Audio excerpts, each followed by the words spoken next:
दोस्तों आदाब, नमस्कार। मैं शब्बीर मोमिन, आप देख रहे हैं न्यूज़ दर्पण टीवी। सरकार ने यूपीएस का ऐलान कर दिया है।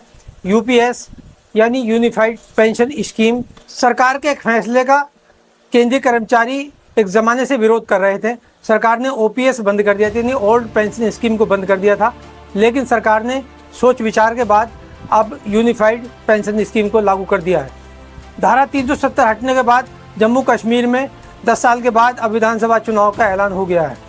इसराइल के पूर्व मेजर जनरल ने खुलासा किया, इसराइल अगर यूं ही युद्ध लड़ता रहा तो 1 साल में कंगाल हो जाएगा। अब बात करते हैं यूपीएस पेंशन स्कीम की।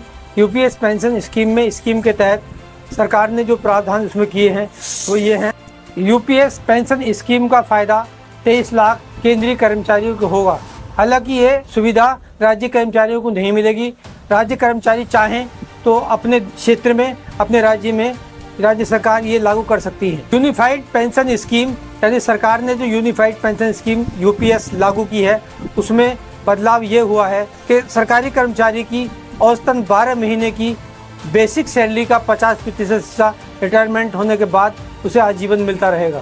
साथ ही साथ ये भी शर्त है कि उसने 25 वर्षों तक लगातार सरकार की सेवा की हो। अगर इससे कम वर्षों तक वो सरकारी नौकरी में रहा है तो उसकी पेंशन स्कीम की रकम राशि घट जाएगी। साथ में ही समय समय पर महंगाई भत्ता जोड़ा जाएगा और डीआर का भी लाभ उसे मिलेगा।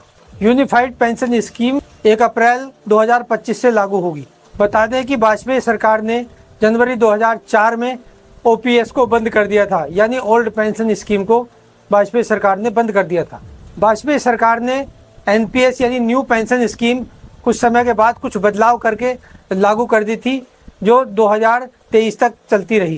केंद्रीय कर्मचारी पिछले काफ़ी समय से पेंशन स्कीम में लगातार बदलाव की मांग कर रहे थे। वो कह रहे थे कि हमें ओपीएस ही चाहिए। ओपीएस में वो समझते थे कि ये बुढ़ापे की लाठी है, यानी बुढ़ापे में उन्हें एक मोटी रकम मिल जाती थी। अप्रैल 2023 में मोदी सरकार ने एक कमेटी गठित की। कमेटी ने नेताओं से बात की, राज्य के वित्त सचिव से बात की, कर्मचारी यूनियनों से बात करके 24 अगस्त 2024 को यूपीएस यानी यूनिफाइड पेंशन स्कीम लागू कर दी, जो 1 अप्रैल 2025 से लागू होगी। हालांकि अब देखा यह जा रहा है कि यूपीएस लागू होने के बाद सरकार का विरोध शुरू हो गया है राज्य कर्मचारियों ने, और साथ ही साथ जो कर्मचारी यूनियन संघ हैं उन्होंने और नेताओं ने इसका विरोध भी शुरू कर दिया है। देखना यह है कि सरकार यूपीएस में कुछ बदलाव करेगी या वही उसी स्कीम को जारी रखेगी या चालू रखेगी।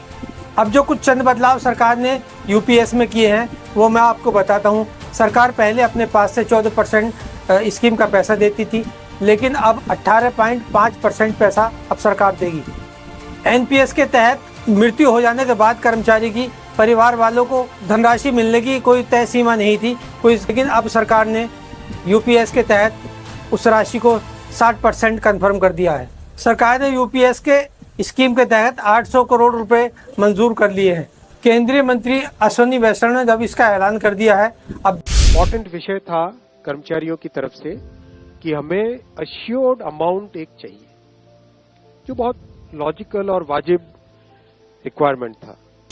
50% अश्योर्ड पेंशन, ये इस यूपीएस का सबसे पहला पिलर है। इस फुल पेंशन के लिए जो क्वालिफाइंग एज रहे, क्वालिफाइंग सर्विस रहेगी, वो रहेगी 25 years. Assured pension, assured minimum pension 10,000 rupees per month, वो इसमें यूपीएस में थर्ड पिलर ये रखा। ऑप्शन रहेगा, कोई अगर एनपीएस में रहना चाहे तो एनपीएस में रह सकता है, यूपीएस में ऑप्ट करना चाहे which is naturally a very attractive scheme, तो उसमें ऑप्ट कर सकता है। देखना यह है कि इसमें कितना क्या बदलाव सरकार करेगी, या कर्मचारियों के आगे सरकार झुकेगी, या वही स्कीम जो यूपीएस लागू कर दी है वही लागू रहेगी।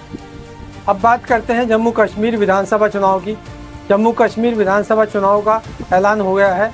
साथ ही साथ भारतीय जनता पार्टी ने 44 उम्मीदवारों की सूची भी जारी कर दी है।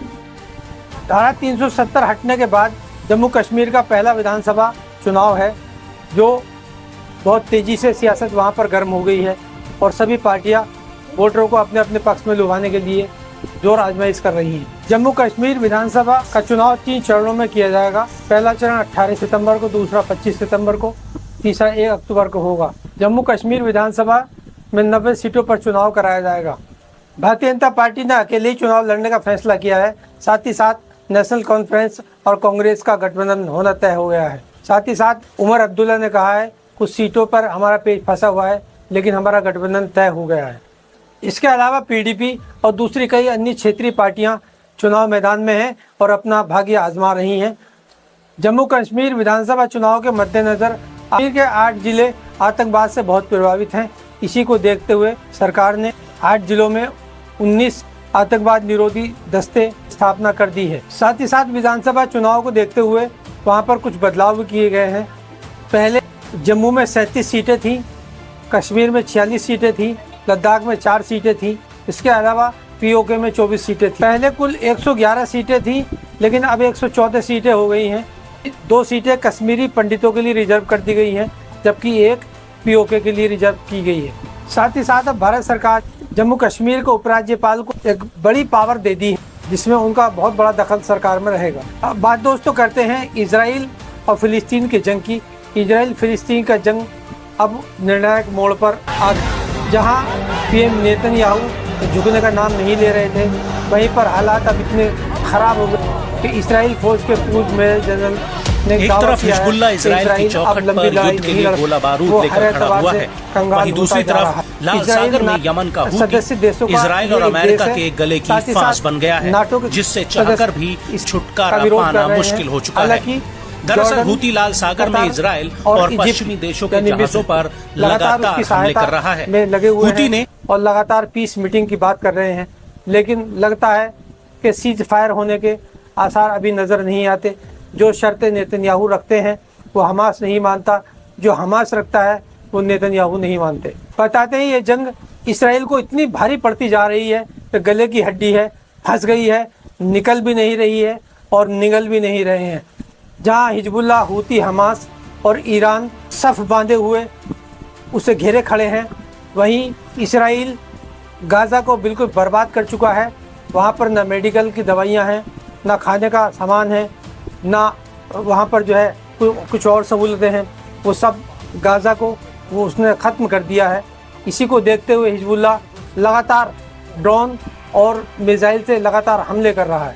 जहाँ पर हूती लगातार लाल सागर में इसराइल, अमेरिका, बरतानिया जो इसराइल के सहयोगी देश हैं, उनके जहाज़ों पर लगातार हमले कर रहा है और वहाँ पर कोई सामान नहीं आने दे रहा, न जाने दे रहा है। इसराइल की कई बंदरगाह बंद हो चुकी हैं, इसलिए उसका आर्थिक कमर टूट चुकी है। उसका सामान जब बिकेगा नहीं, सामान कहीं से आएगा नहीं, सामान कहीं से जाएगा नहीं, तो आर्थिक तंगी से जूझकर इसराइल अब कंगाल होने के मुहाने पर खड़ा हो गया है। जहाँ इसराइल ये समझता था कि मैं हमास को ख़त्म कर दूंगा, हालांकि ईरान के कई टॉप लीडर्स को पिछले 1 साल में वो मार चुका है। हिजबुल्लाह के कई बड़े लीडर्स को वो मार चुका है। मोसाद जो उसकी कंपनी है वो मार चुकी है। लेकिन इसराइल के ही नागरिक इसराइल सरकार का अब विरोध करने लगे हैं। हालांकि इसराइल का नियम कानून ये है कि वहाँ का हर नागरिक फौजी है। 18 साल के बाद वहाँ हर नागरिक को फौज की ट्रेनिंग दी जाती है। इसी के चलते लगातार 10-11 महीनों से युद्ध चल रहा है। युद्ध के चलते इसराइल के जो बड़े कमांडर थे, बड़े फौजी थे, तजर्बेकार फौज थी, वो काफ़ी हद तक अपंग हो चुकी है, जख्मी हो चुकी है, मारी जा चुकी है। अब स्थिति ये बनी हुई है कि वहाँ के इसराइल के जो नौजवान लड़के हैं, जो अनट्रेंड हैं, उनके हाथ में हथियार और बंदूकें थमाई जा रही हैं। हालांकि स्थिति ये है कि वहाँ के जो अपने कारखाने इसराइल के अंदर थे, काम थे, रोजगार थे, वो सब ठप हो गए हैं, क्योंकि सब के सब युद्ध में लगे हुए हैं। इसलिए आर्थिक तंगी होना तय है। आपको बता दें, इसराइल के साथ हिजबुल्लाह, हूती, हमास और ईरान स्ट्रेटेजिक जंग लड़ रहे हैं, यानी सिस्टमेटिक तरीके से जंग लड़ रहे हैं। जहां हूती उसके जहाज़ों पर हमला कर रहा है, वहीं हिजबुल्लाह ड्रोन और मिसाइल से लगातार इसराइल पर बारिश कर रहा है, बारूद की बारिश कर रहा है। वहीं हमास गुरिल्ला युद्ध लड़ रहा है। साथ ही साथ अंदरूनी तरह से भी इसराइल बिल्कुल टूट चुका है। खबर तो यह है, इजरायली प्रधानमंत्री नेतन्याहू जो तेल अवीव वहाँ की राजधानी है, वहाँ एक बड़े बंगले में रहकर सरकार चलाते थे, अब वो छुपकर यरूशलेम के न्यूक्लियर बंकरों से अपनी सरकार चला रहे हैं। यानी कि उनकी कैबिनेट अब बंकर में बैठकर सरकार चला रही है। यानी इतना डर वहाँ पर लगा हुआ है, इमरजेंसी घोषित है, लगातार सायरन इजराइल में बजते रहते हैं। हालांकि इजराइल ने भी लगातार अब हमले इन देशों पर, लेबनान पर और हमास पर बढ़ा दिए हैं, लेकिन अंदरूनी एतबार से वो बिल्कुल खोखला हो चुका है। दोस्तों, लगातार मीडिया नज़र बनाए हुए है इसराइल और फ़िलिस्तीन युद्ध पर, लेकिन हालात अब बहुत ज़्यादा कशीदा हो गए हैं, बहुत ज़्यादा ख़राब हो गए हैं। दोस्तों, हम भी नज़र बनाए रखेंगे, आप भी नज़र बनाए रखिए। आप अगर हमारे चैनल में नए हैं तो आपसे गुजारिश है कि आप चैनल को सब्सक्राइब करें, वीडियो को शेयर करें, लाइक करें। जय हिंद, जय भारत।